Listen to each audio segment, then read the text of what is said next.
So talk us through the HSC English Paper 1. Paper 1 is all about your unit of study, and that is a theme or a concept that will be in every section of that paper. For me, it was discovery, and it may change in later years.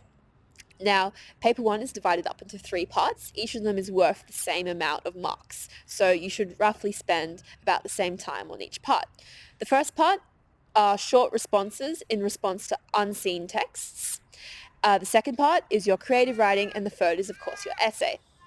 When it comes to tackling Section 1 unseen texts, students can be quite worried about this because there's no real way to prepare. You've never seen any of those texts before. But if you practice and if you read through the text, try and identify concepts that relate to your area of study, all of which will be found on the rubric from the Board of Studies. Every answer and concept that you'll need will be found on that rubric. So if you understand the theme that you're studying and you look at the text and you can identify the techniques and the ways in which they're showing that theme, it can help you answer those questions. Remember, try and keep it concise. Don't write too much because it's only one part of a 3-part exam. And make sure you read those unseen texts carefully, preferably during reading time.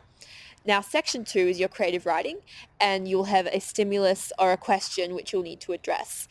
And it can be nice to have a couple of stories that you've written before which link to the theme, for example, discovery, which you could use, but don't just rely on one story and bring it into the exam memorized in your head and just write it down because it may not address the stimulus. So don't freak out if nothing that you've prepared matches what the question is.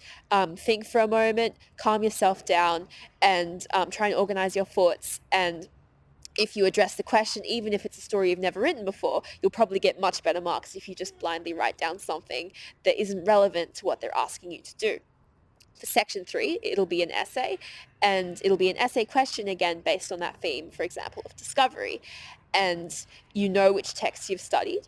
You'll have your set text which you've studied in class. You'll also need 1 or 2 other related texts which you'll need to find for yourself to incorporate them into your essay. Generally, there'll only be 1, but in some cases they may ask for 2.